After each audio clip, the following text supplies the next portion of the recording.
Hey everybody, Jay Weidner here. Thanks for coming back to Reality Check. I know that I've been off and on here the last couple of months. I've been preparing for the UFO con that I went to last weekend, which was really great. Got to spend a lot of time with people that are, really big in the field, like Daniel Brinkley and Johnny Enoch and Jordan Maxwell. We had a lot of conversations, and a lot of the stuff that we talk about on the show we were talking about.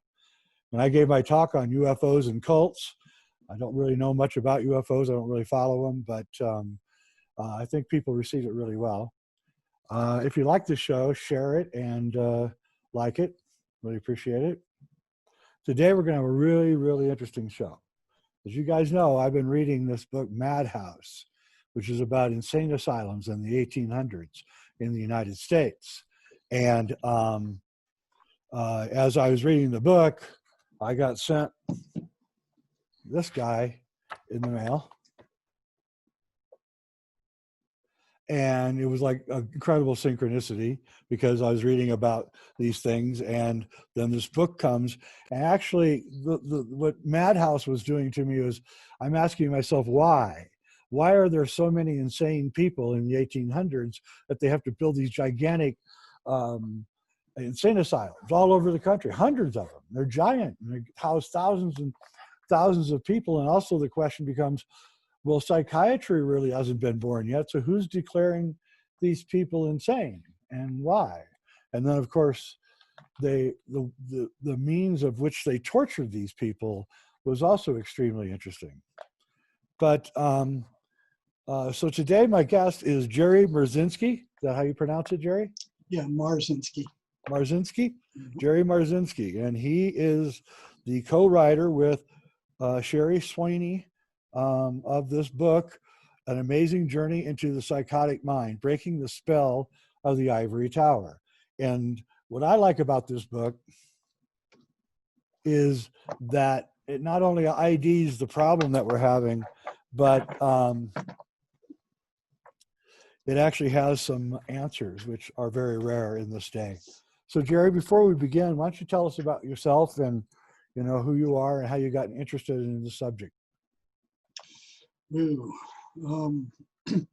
I was a licensed psychotherapist for many years. I started my career at the largest state hospital in the world, Central State Hospital in Milledgeville, Georgia. I think there were at one point like 23,000 patients there. It's the size of a city. It was like being in an ocean of insanity.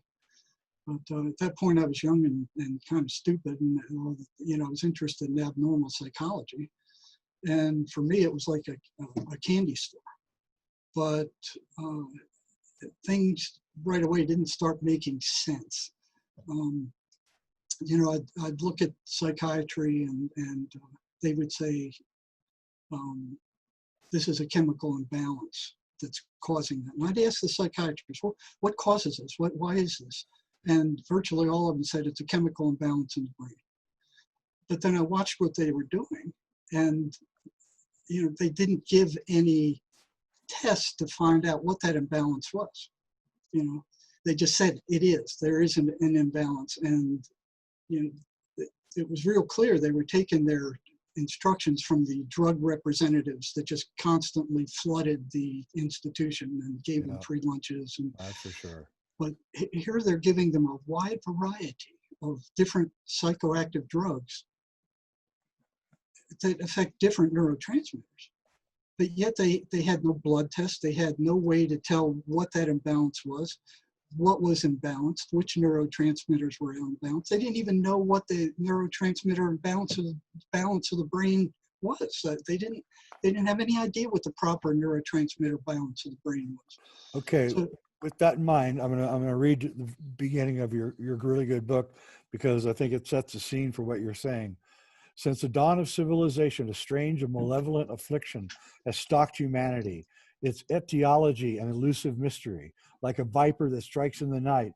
Its approach is undetectable, its venom invisible, its presence evident only by the long trail of human carnage strewn in its wake. It is an illness so horrific that 1 out of 10 of its victims will kill themselves to escape it, while the remaining will die 3 times earlier than the rest of us. Its incidence is increasing, that's for sure. At present, it is destroying about 23 million people a year worldwide.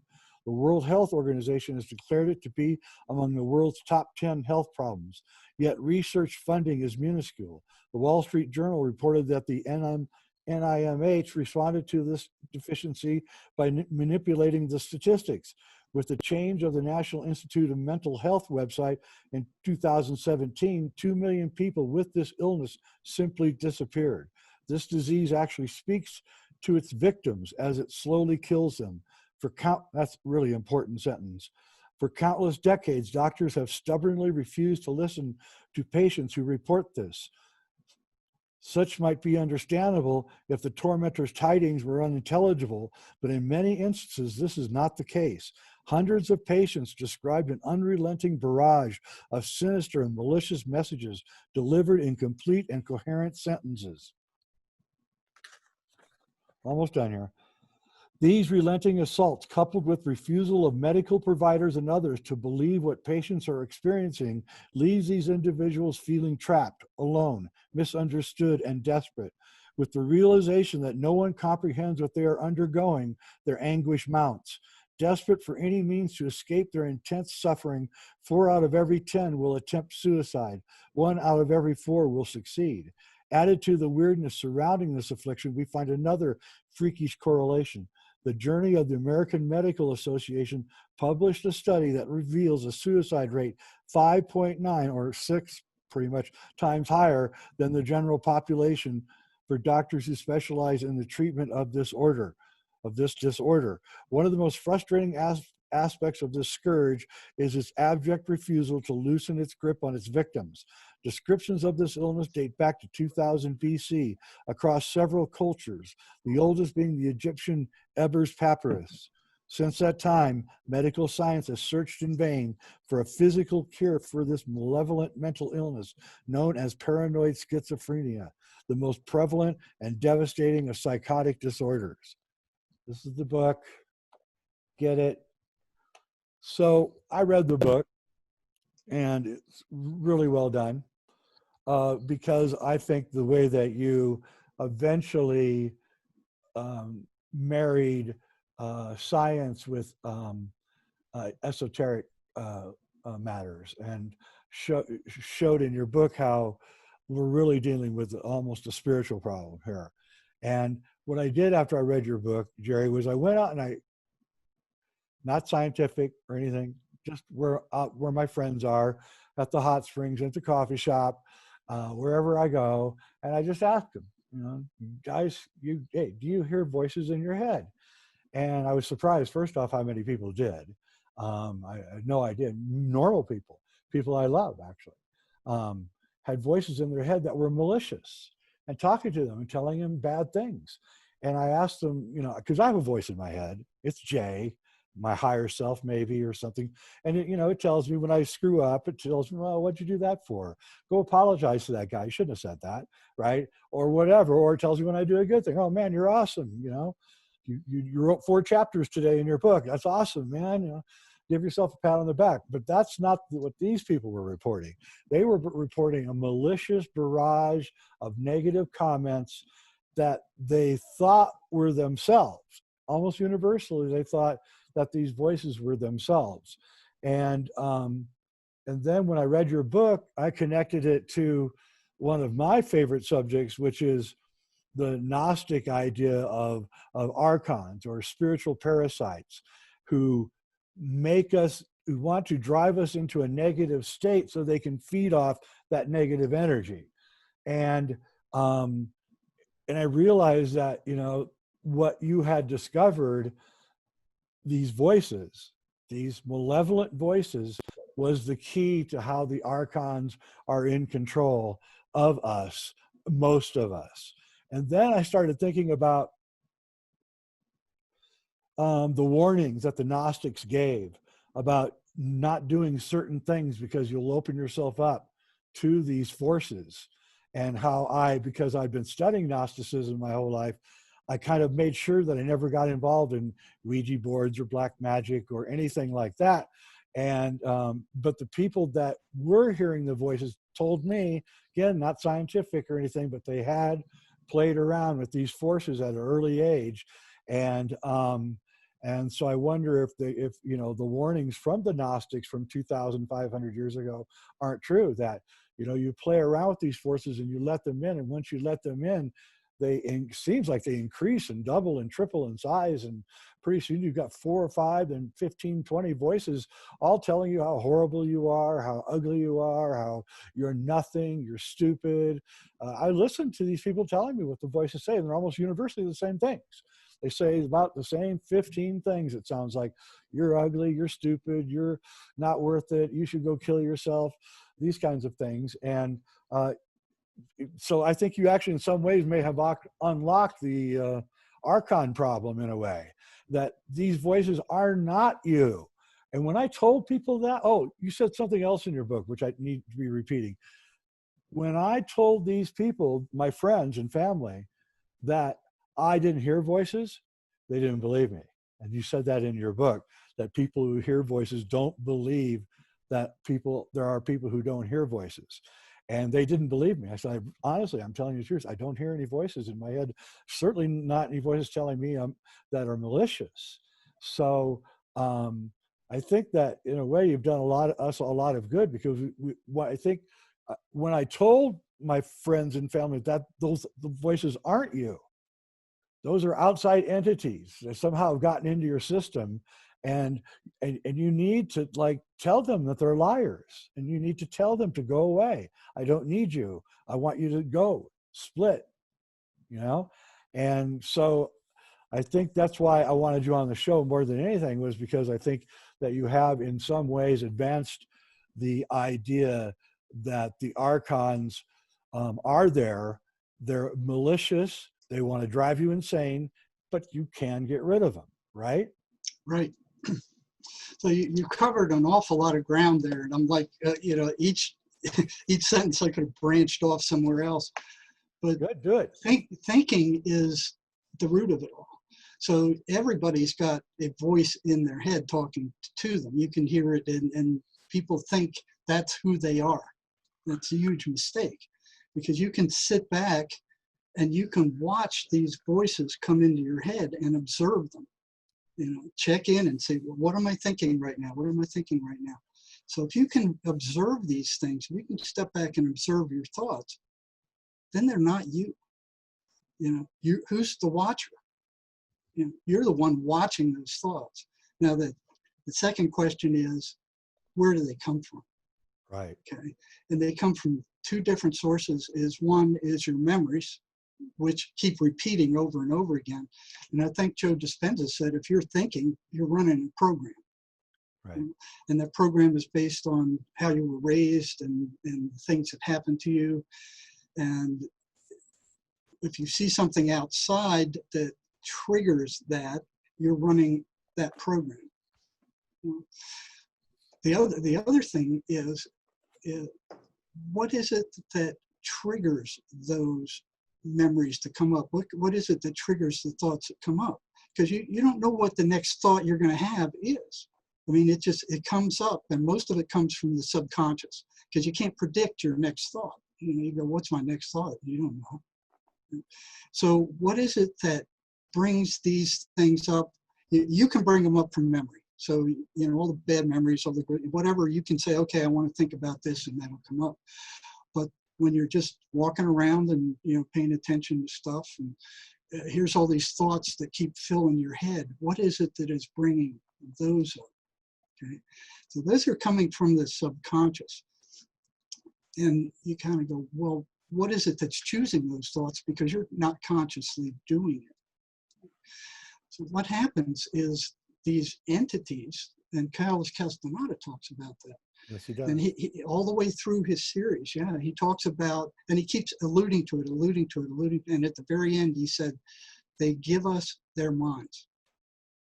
Okay, so what these people are hearing is, like you said, it's a consistently, unswervingly negative stream of information about themselves and everybody else.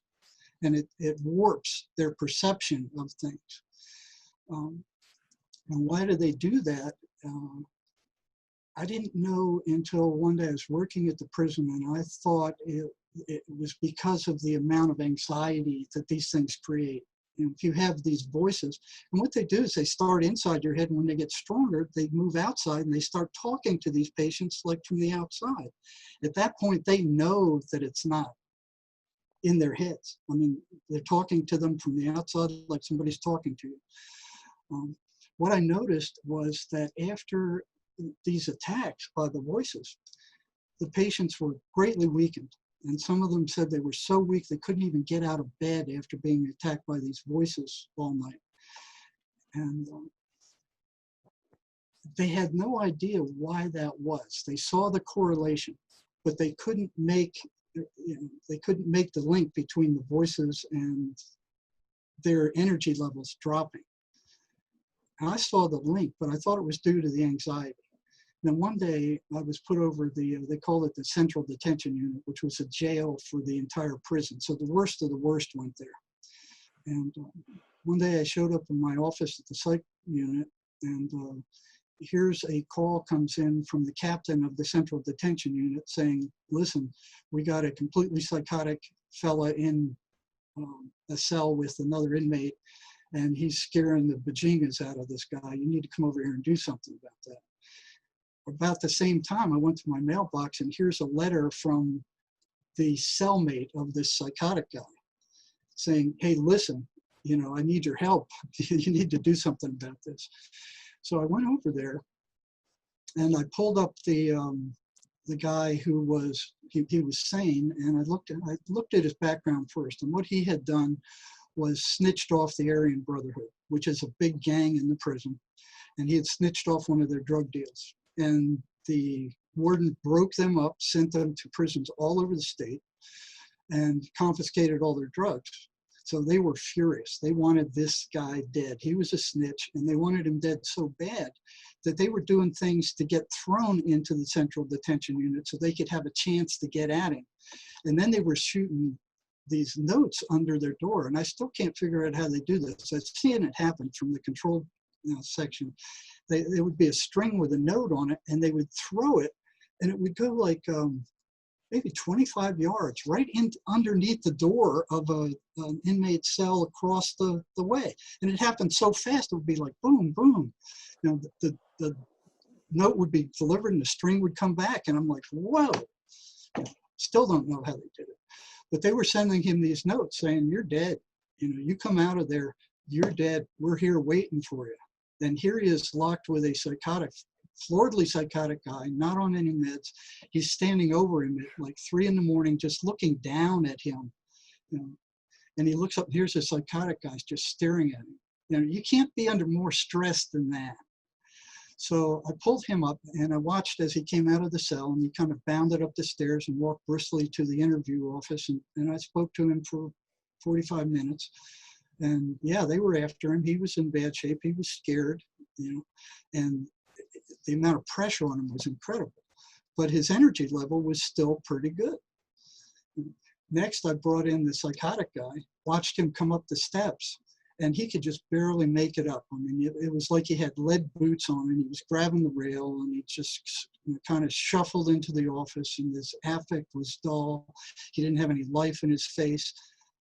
He would look like he'd been drained. And, you know, I'm like, okay, this is a perfect experimental situation. Here's 2 inmates in the same cell being fed the same food under the same conditions. Everything else was equalized except for their states. And the psychotic guy was so drained, he could barely make it up the steps. And the other guy was, you know, he had plenty of energy. So after those 2 interviews, I walked out of there and I went, that's not it. It's not because of the anxiety. It's not because of the tension of these voices. Something else is going on. And, you know, I wasn't sure what that was, but I clearly saw it. And that theory was blown sky high nobody else is curious about this kind of stuff. I mean, nobody else asked, what the voices are saying to these guys. Psychiatry just comes up and goes, we hereby pronounce that they are hallucinations, and it is so because we say so. The patient tries to tell them these are not hallucinations. These things are talking to me, and they go, we don't want to hear it. You're crazy. You're psychotic. We don't want to know anything about their hallucinations, and take these meds and shut up. And if you keep talking about it, we'll drug you more. So I followed up from there with the, some things happened prior to that. Let me go a step or two earlier. Is I was experimenting with ways, I knew the voices were the cause of this, but I didn't know how they operated. So when I first started into this, it was like entering another world where I didn't have any cognitive map of what was going on there. It was just some very strange and scary stuff going on. And I found out the voices reacted vehemently to the repetition of the 23rd Psalm. And one inmate told me it was like throwing worms on a hot frying pan. That's Really? the sensation he got when he repeated the 23rd Psalm. So my philosophy the whole time was that these things are, or whatever they are, destroying these patients, and anything I can do to make them more miserable, to create more pressure on them, I was going to tell the patient to do that. And I couldn't get away with that at the state hospital where I worked, because the psychiatrists were kind of afraid of these patients. They didn't want anybody stirring them up any more than they had to. And I got in trouble there a couple of times for asking patients about their voices. And I was brought into the psychiatrist's office and said, these are hallucinations. You're making the patient worse by asking about them. Stop it. I got enough problems without you stirring up these patients. And yeah, the voices didn't like me asking about them. Then when I got to the prison, the noise level in there, asking about voices didn't even break the ambient noise level in that place. They had a lot more serious problems than, some psych guy asking about the patient's voices. But what I found out when I started asking about them is every once in a while, the patient would report to me, the voices were telling them not to tell me anything because I already knew too much. And I'm going, this is a hallucination saying that? And these were different patients. These were different inmates. And I'm like, what is going on there? So going along, what I would do is anything I saw that would interfere with these things, I would try it. And in the prison, the voices would kick up, because that's one of the things I used to tell whether what I was doing was working or not, that they get upset about it. If they got upset in the state prison or in the state hospital, I'd be in trouble. But everybody was upset in the prison. Everybody, staff, prisoners, everybody was always upset there. So started handing out the 23rd Psalm and saying, repeat this every time the voices come. Every single inmate said, yeah, the voices hated it. They reacted badly to it. They wanted them to stop. Do you have any idea why that works? I think when you talk about frequency and vibration, you're talking about these voices are at a very low frequency. And the 23rd Psalm is a very high frequency. And so it's like mixing fire and water. They don't want anything to do with prayer, churches. They hate preachers. Right.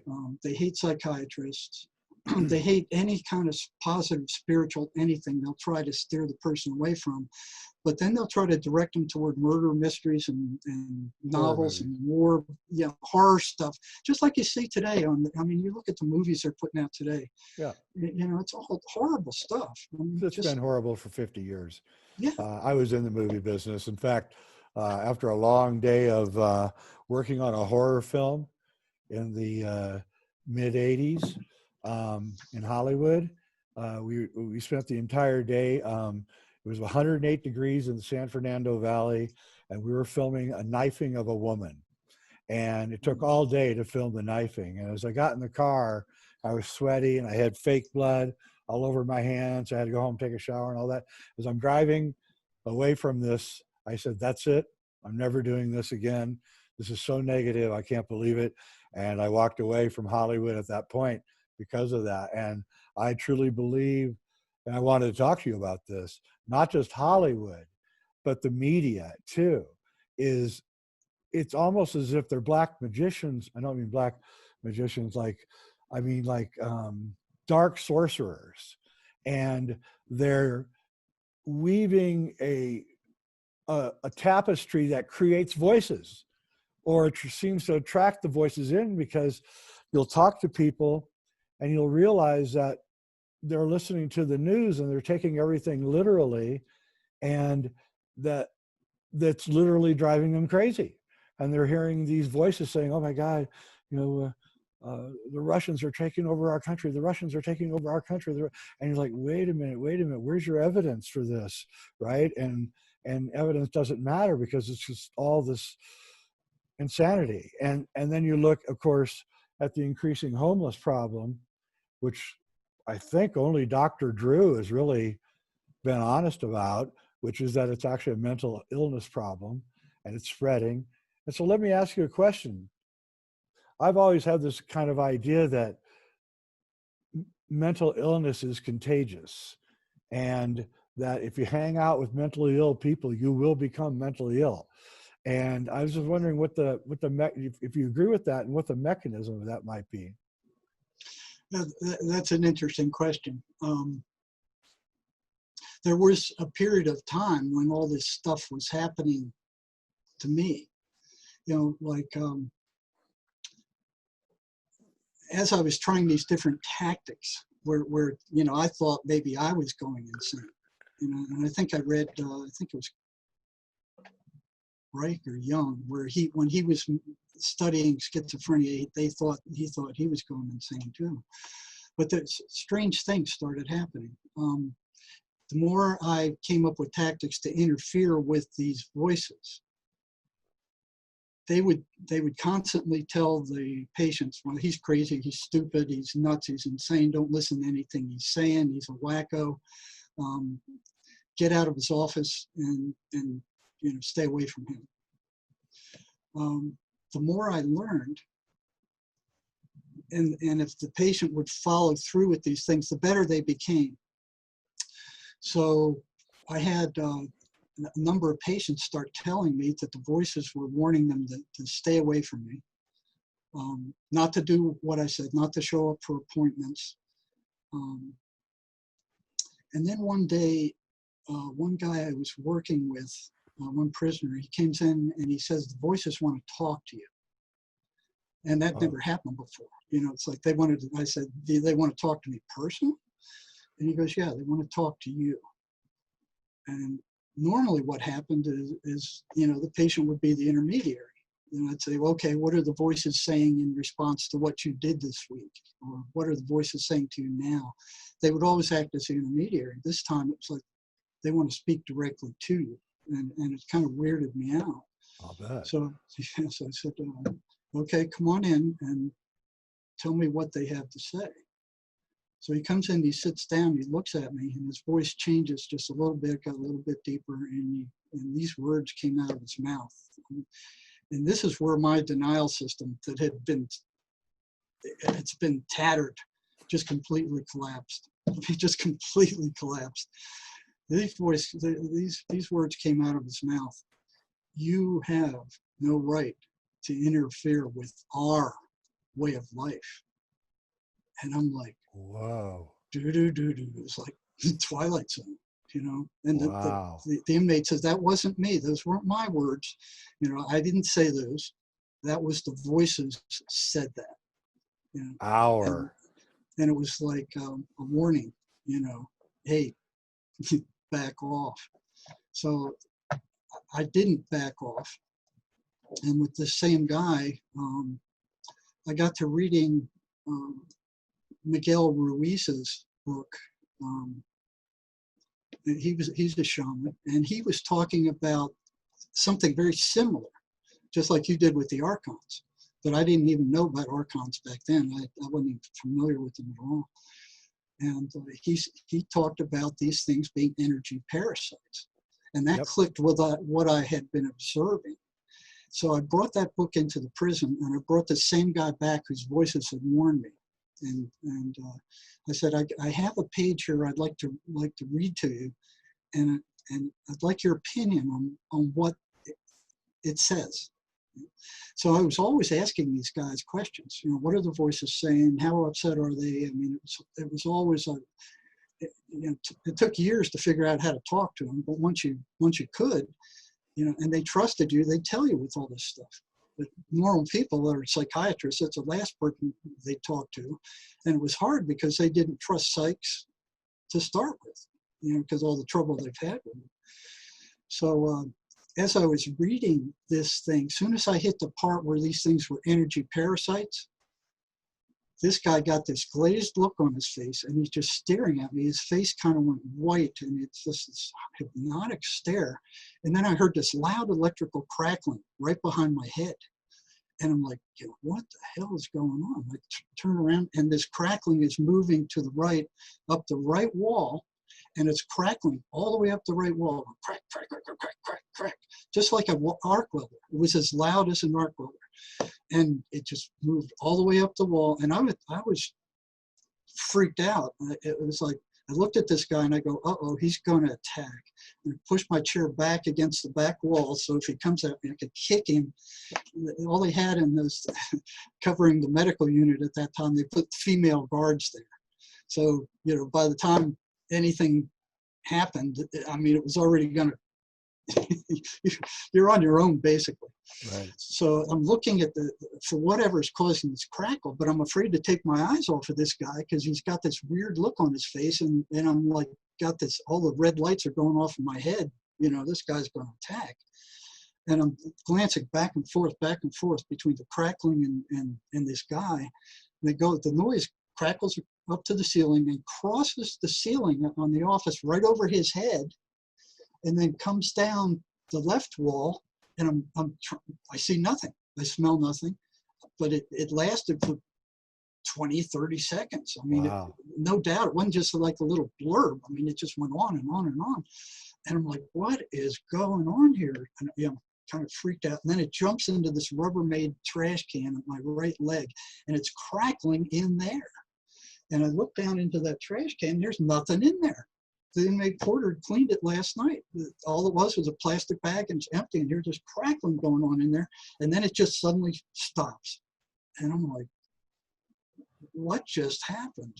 And I'm looking at this guy, and he's staring at me, and then he gets up very slowly, almost rigidly, and he says, I gotta go. And I'm like, yeah, go, get out of here, get away from me. And he shuffles down the hall, and it was like somebody hit me in the head with a baseball bat. It was like, yeah, well, that's that goes in with with my theory that we're actually, it actually comes from a person that you quote in your book, Emanuel Swedenborg. And that, what that is I have this theory that there's an invisible earth that surrounds this earth, and this earth is made of plasma, okay, and it's electrical in nature, and these beings are electrical in nature. They're alive and they have intelligence, but they're invisible, and they live and they surround us all the time. Yes. And these are the beings that are getting in and saying things because they're drawing energy out of the situation. That's and when exactly right. When they realize that they can't draw any information or any energy from you, they leave. They don't waste much time. Well, if they find out if they can, and then they go. And they are electrical in nature, and they've even been photographed. There are ways with infrared and ultraviolet cameras, and I'm working on several projects right now that you can actually photograph these things in the right conditions. It's difficult, but you actually witnessed one of these parasites escaping the guy, bouncing around the room, and then shorting itself out on the plastic Rubbermaid basket. That's what it was doing there, was shorting itself out. So that means that whatever you were doing, it was the right thing. What triggered it was the question from the shaman, asking this guy, are they energy parasites? Is what this shaman is saying about them sucking your energy true? And that's what it reacted to. So anytime I got a negative reaction from the voices, I knew that I had something that was damaging them. Right. It's like almost any sentient being that is being harmed by something will run or avoid it. And then I found out that every time I tried to point out to a patient that these things were energy parasites, they would go off in a heartbeat. But the patient needed to know that, because once they realized that these things were sucking their life energy, a whole different stance took place, a whole different way of seeing these things for them took place. You know, if you had a leech on you, and then somebody, you didn't recognize it as a leech, and somebody said, that's a leech, it's sucking your blood, you're going to want to get rid of it. They don't want that information out that they are energy parasites. And every single schizophrenic I've ever talked to, after the voices attacked and left, they were left drained, totally drained. So there was a one-to-one correlation. So they have to turn the energy negative before they can take it. That's why the negative crap.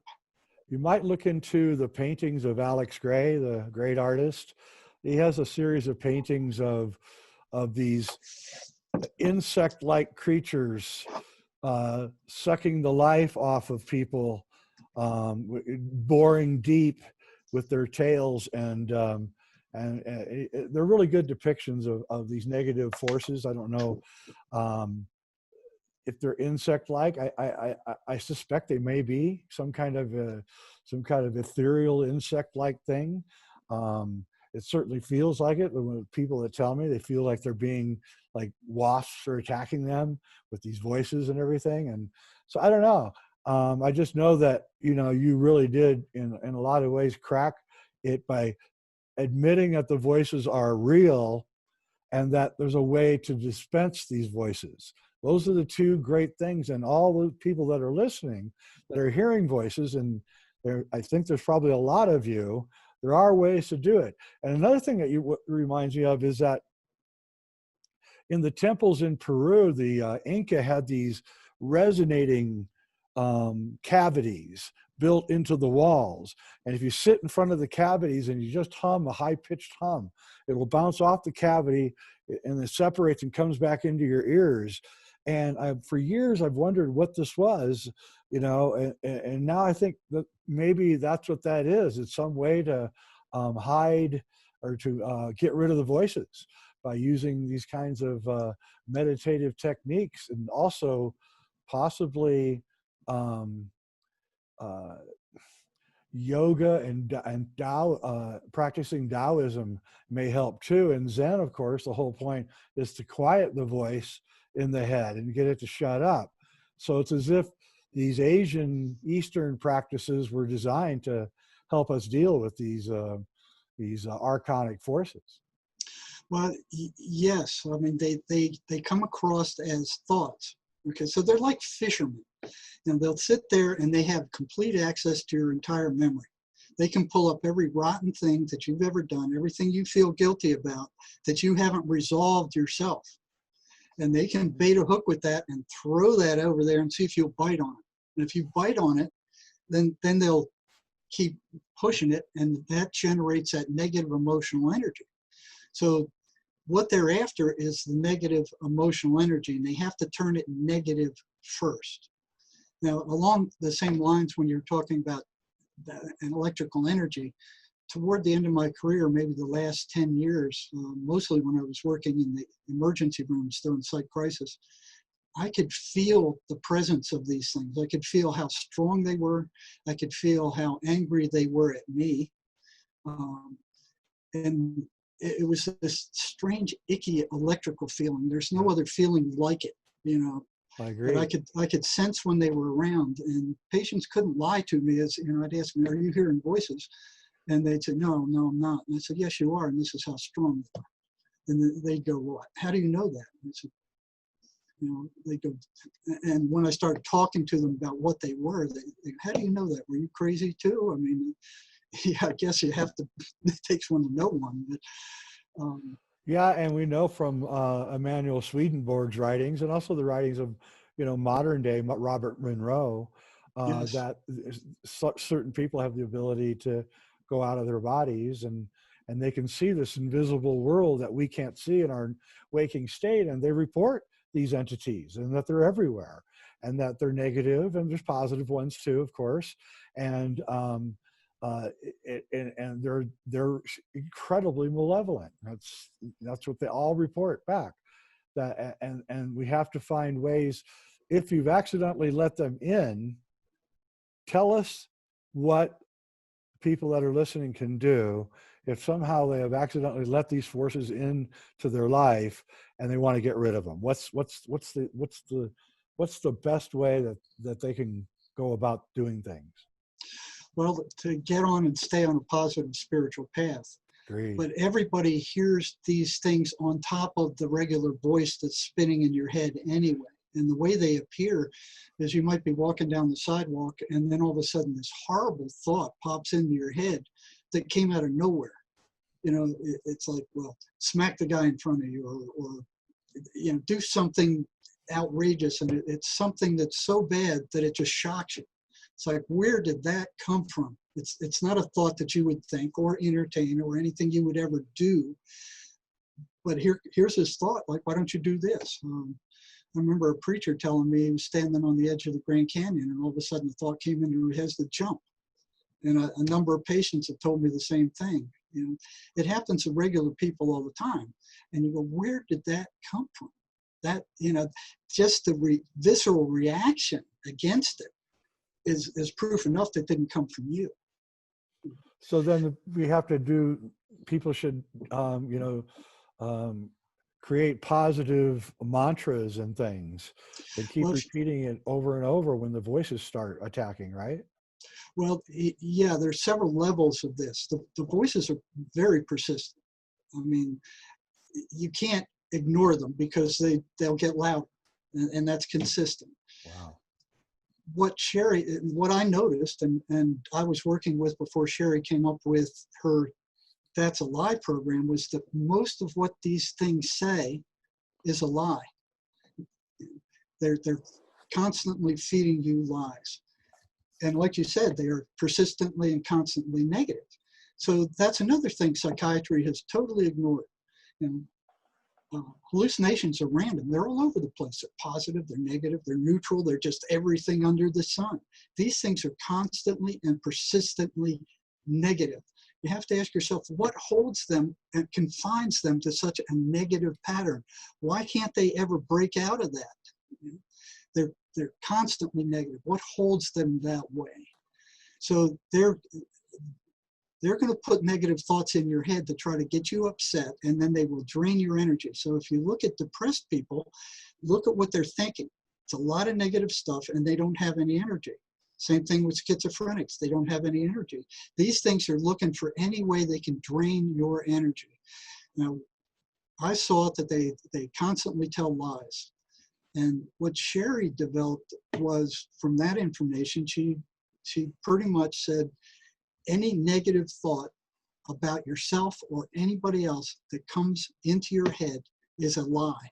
And you need to call it that. Call it a lie. And when you get a negative thought about you, say, that's a lie, that's a lie, that's a lie. Now, I made the mistake one day in the emergency room of talking to a floridly psychotic guy, thinking that everything that the voices said was a lie. So I told him, everything the voices tell you is a lie. And the voices came out and said, hey, look at that wall over there, right next to you. The wall's green, isn't it? And I said, well, yeah, it's green. Well, then that's not a lie, is it? And this is the voices. You know, I'm like, okay, got there. So I called Sherry and I said, well, hey, what's with this? I mean, you know, I know what you said is true. And she said, well, you carried it a little bit too far. It's not everything. It's everything they say about yourself or somebody else. And they mix the truth in with the lie so that it becomes more convincing. Yep, exactly right. So negative television, stay away from everything negative. You know, negative movies, murder mysteries, that stuff that you were driven away from. You know, the news is constantly negative stuff. Even like really loud music is will drive you into that negative state. And so you got to be careful, even what kind of music you listen to, what Yeah. books you read, Yes. and you know, and movies, um, uh, they're just so horrifying that they will put images in your head you can't get rid of. That's Right. the thing about movies, and why I'm, you know, Plato advocated that there would be a board of intellectuals which would examine art and make sure that negative art would not be let out into the public. And a lot of people think that's censorship, but I don't know. Sometimes I wonder if there shouldn't be a board of people making sure some of this stuff doesn't get out, because it's pretty dangerous and Well, it will drive you mentally ill. well, I think you're right, especially these negative, violent video games that, Yes. you know, look at what's going on. A kid, by the time he's a teenager, has watched like, what, 130,000 murders on TV, war stories, and then these video games where they're murdering people and killing people.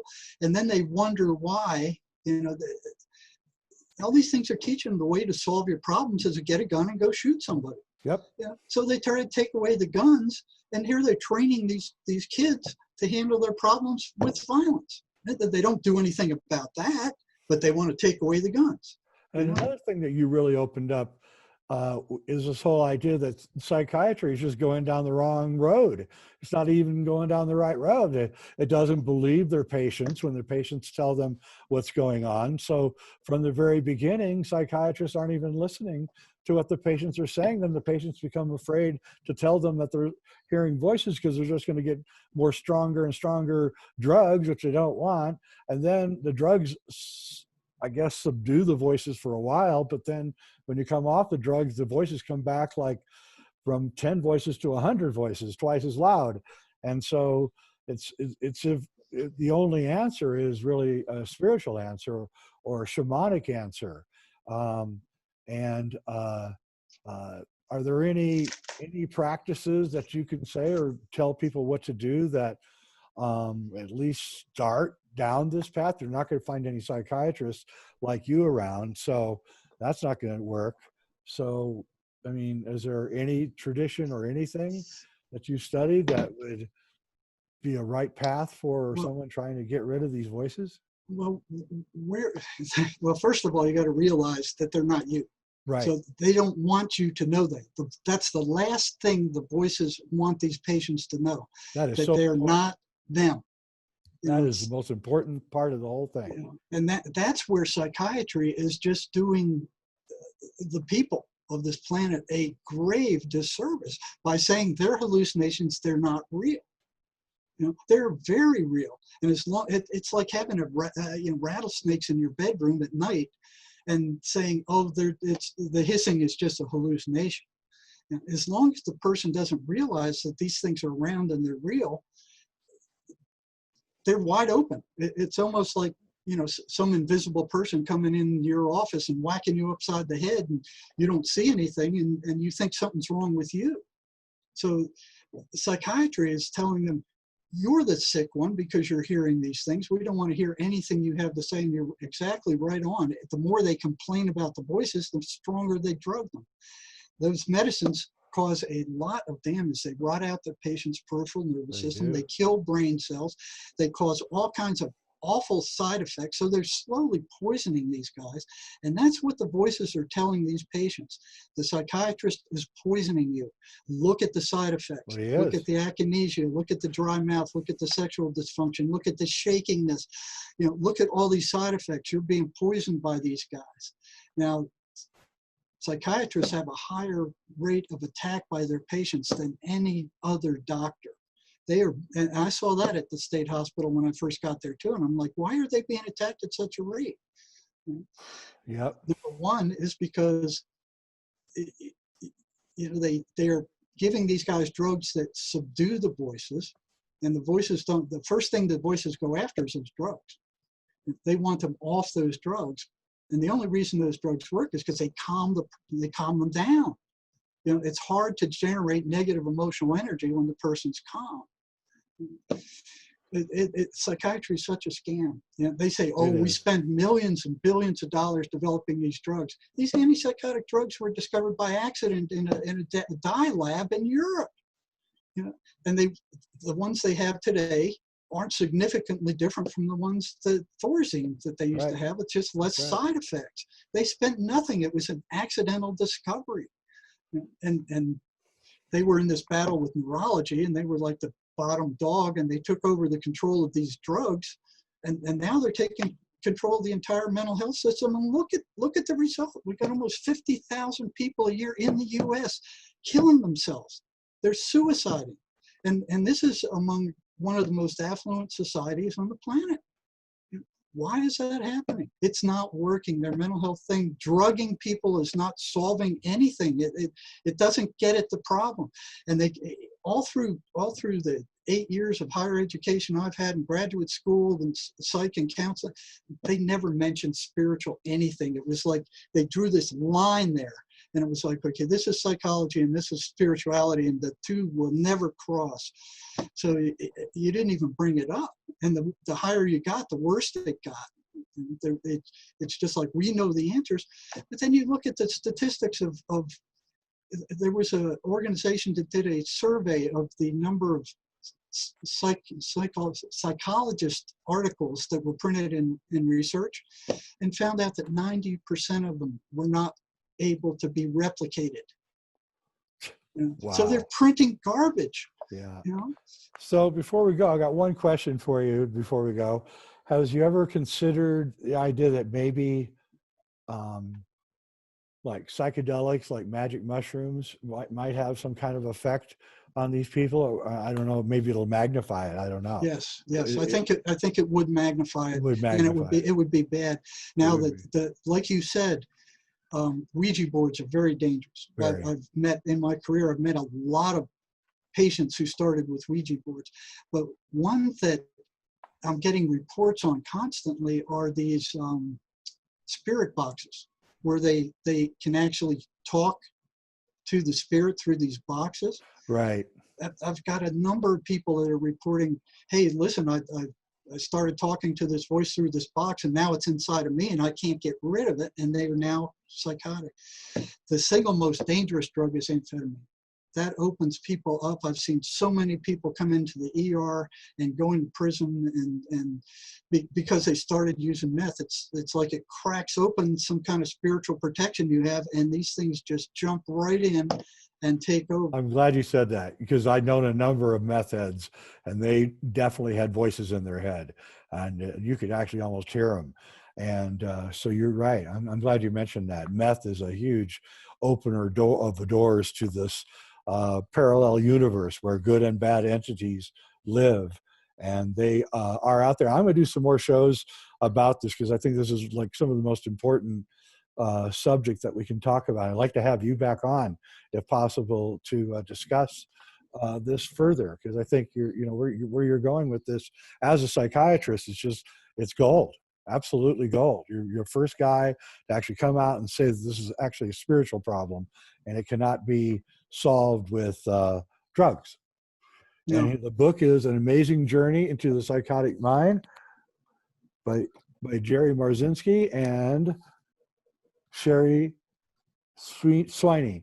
And Sherry is the one that came up with the plans for how to get rid of these entities and how to get them to shut up.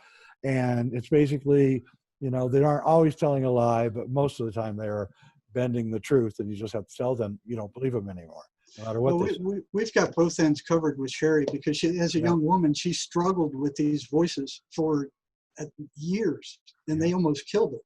And she found that that's a lie program, which is, I was working with that concept, but she really clarified it. It really is a good concept. Now, the other thing that works, if you can do it, is to send these things love. There you go. And it's universal love. So you talk about it's not like romantic love. Now, I've never been able to do that because of the carnage I've seen these things do, but Sherry has. And I've seen others who have. They just say, I send you love. And these things just bolt. It's funny, because I'll go. I live in a very a new age town, you might say. Everybody's into some form of spirituality, and I'll go to parties and things, and they'll always do a meditation. banish all your negative thoughts, think only love. And every time I'm at these parties, I'm like, I don't have any negative thoughts. Why am I banishing them? And now I realize what's really going on is these people actually are having negative thoughts, and they've got practices that they use to banish them, through ritual or whatever. And so people are all finding their way. But what's great about what you did was that you kind of opened the closet, said, no, this is what is going on. Believe that the voices are real, believe that they're not you, and understand that everything they're saying is a bending of the truth in some way to suck negative energy out, suck energy out of you so that you're in a subdued, fallen state, because that's what they want. You're like in ICU. You're always in intensive care and you can't get out of it. And the only way to do it is to buy this book and follow what it says to do, because there's no other books that I've ever found that lock those two things together, psychiatry and a very advanced esoteric concepts, actually. Thank you, Jerry. I really appreciate it. You bet. I'll have you back, okay? Oh, you bet. Thank you. Thank you.